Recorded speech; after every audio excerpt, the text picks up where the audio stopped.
Yo, what is up guys, I'm hitting you up with a new video. So since the Blessing Galore was announced and we will be getting the 2x/4x event this weekend, I thought I'd show you all my updated threshold dungeons, Thermaton, Doki and Auro Run. Since you probably wanna do all the good stuff, farm your models this weekend, right?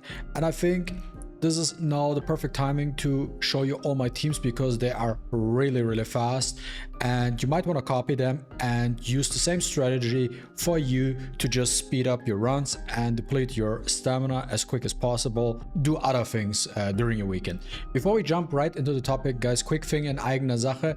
I uploaded a podcast with Sturby yesterday on my channel. If you didn't see that, go check it out. It's a 2.5 hours podcast where I talk about all the topics about ETHERIA, PvE, PvP, and literally just everything. So if you didn't see that, go check that out as well. And guys, as always, if you are new to this channel, feel free to subscribe. I basically upload every single day, and we're close on hitting 6,000 subscribers on this channel.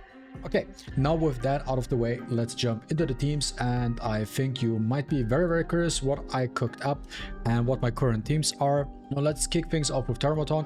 Even though probably none of you really will farm Thermaton unless you really want that keen eye and you really want a Fury Edge, then that is a different story. But why is the unit missing? But this is now the team setup I am using for my Thermaton, and it is Lilium, Nymphonial, Plume, Freya and Heinrich. Idea behind it, I think I start with the turn order of these units. First is the Plume, because what I want from the strategy behind is I want her to move first because she strips more reliably, in my opinion, than Heinrich does, and she applies that curse quill effect, right, which basically increases the damage over time. Now when you start off with Plume first, you have all these other units that will hit the boss and increase the curse quill stacks, basically increasing the damage over time. Then the second, I think in the second rotation, we have Heinrich as well. Also, it's good to have both of them in the team because of the immunity. So in case one fails, the other one can just strip off the immunity, right? Nothing really too crazy, just fast with accuracy. That's about it. Like there's not even that much accuracy. I actually kind of have to change that. But yeah, it is what it is. Then we have the Freya. The Freya does her thing just as free, buff attack, push. Also, she's actually quite important in the setup because with her being in there, you have the speed buff for your team while also at the same time pushing back the boss, right? So you can get your turn faster. And then obviously Nymphonial as well, because Nymphonial gives us the biggest damage boost with the Rhyme Bloom, just 40% attack up with the Rhyme Bloom and the standard attack up. We have the Lilium. Now what did change in terms of my Lilium build? Tiger Yin. Now let me know if I should make a dedicated video about all these new shells, damage comparison, or if I should actually, you know what, if I should make some sort of damage comparison test between all these new shells. You know, with White Fang, Count, Revelation we have that, but also with Tiger Yin and with Sword 7, drawn comparison about it. The only thing I can already tell you, Tiger Yin in terms of damage output is a lot higher than all the other. The reason being why this thing is really good is because this thing has a different multiplier, different debuff. So what it does is it deals 180% damage to the target. By the way, this damage, I don't necessarily know what it scales of. Is it just attack? If it like does a scale of attack and crit damage together, because that thing actually hits really hard. Like it's not even a comparison to White Fang, that really hits hard, and increasing the first hit of damage taken in this turn by 50%. So why is the damage actually high? The damage is so high, to give a quick explanation about Tiger Yin, is because you have all these other different multipliers, right? You have the attack on your unit, you have the crit damage, you have damage increase, but what you basically do with that is you debuff the boss. You debuff the boss so the boss takes 50% more damage. And that is huge. And also we have the final damage. That in itself is very huge, but because it's a different multiplier that gets added to the damage you're putting in, right? So basically, after the entire calculation worked, right, you calculated your attack, the crit damage value, your damage increase, your final damage up. This is all calculated together, and then you hit the boss, and then whatever that number is getting amplified by that 50%. So this is actually very huge. And then we have actually Harvest Keen Eye Fury Edge, which is in my opinion for PvE the best build. I do have to actually do a in-depth test again about Harvest versus Fury, but in the way I assume it, Harvest should theoretically be better than Fury, for example, because it gives you that 30% defense ignore when the enemy is above 50% HP, and that also adds another multiplier to the mix. But yeah, so this is how my shell looks like. This needs to be red, so 30%. Then we have the crit damage here, and then assault, which is actually perfect for a PvE type of scenario, because I also want to use it on other units, so it's actually very good. But yeah, so those are the stats for the Lilia, and let's just go in. So this was just a quick explanation on how this looks like and the strategy behind it. And yeah, so what happens here? S3, we did not land our curse quill, perfect, I like it. But now, because of the passive of the plume, we actually landed it now, and we got a buff. Then we do the Freya. No, she does S3. Does she land the nightmare? Does she not land the nightmare? She does land the nightmare. Then the arm does one hit, we don't care.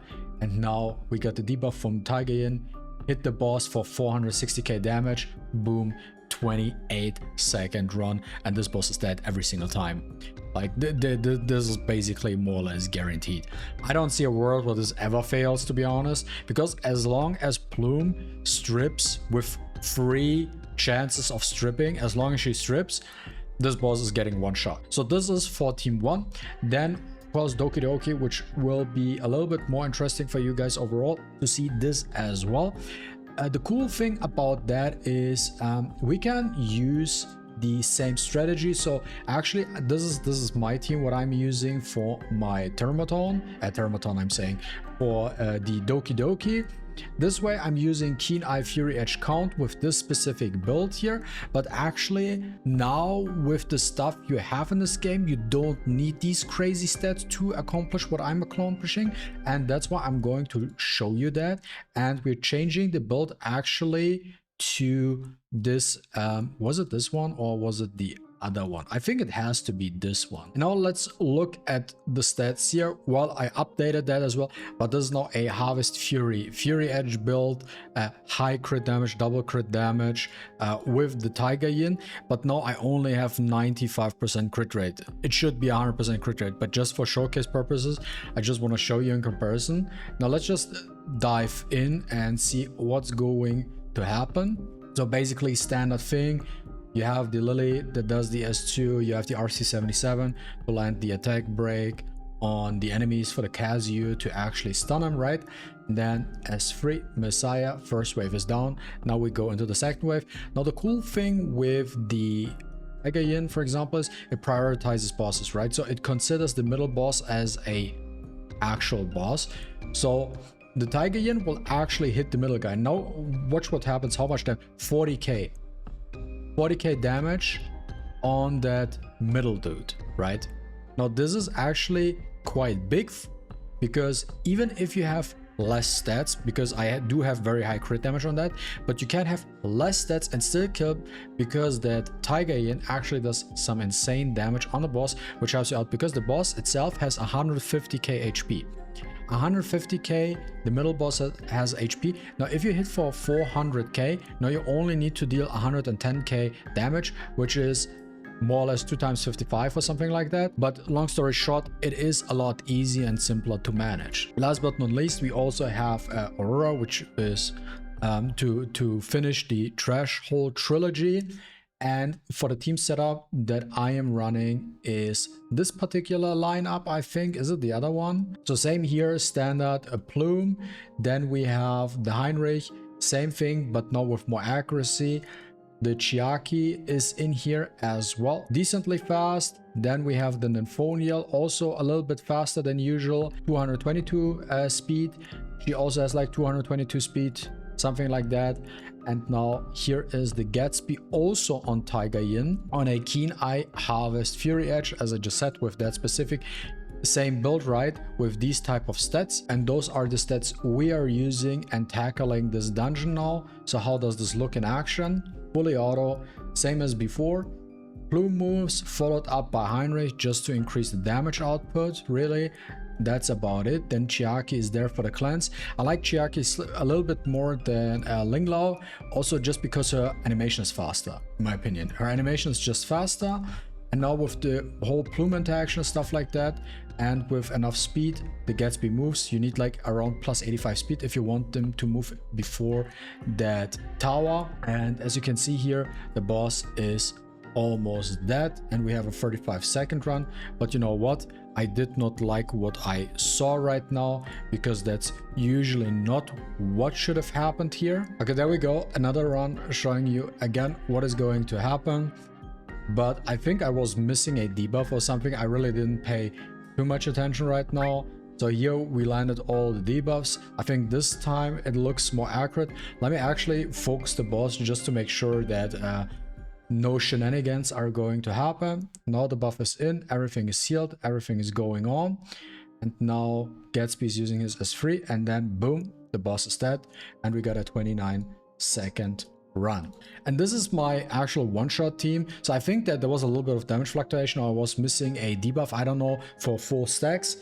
But yeah, those are the teams that I'm using for all these free dungeons. You can copy them if you want to. They'll also work with less, I would say, dupes, for example my Gatsby, but that one does need a little bit more investment in terms of lattices. But you can also just use Lilium instead if you can get her high enough damage, or if you can also use Gatsby. Gatsby is also fine, by the way. You can just make him, I would say, 113 or something like that. I think that could already be good enough for him. Add a little bit of damage to his S3 and S2, and then he does his S3 into his S2, and you do not one-shot maybe with one S3, but in that cycle, because he pushes himself, right, he can kill Aurora pretty fast, because as soon as you can hit over 300k damage with him, you can easily kill Aurora, followed up with the S2. Mine now with that build is able to one-shot the boss. And yeah guys, this really sums up my entire lineup in terms of threshold, how all my speed teams, so you saw them in action, how they work, how they function. Maybe they're applicable to you. Go ahead, use them. And as always guys, if you enjoyed watching this video, don't forget to leave a like and a comment down below. I really appreciate it, and see you with the next one. Deuces.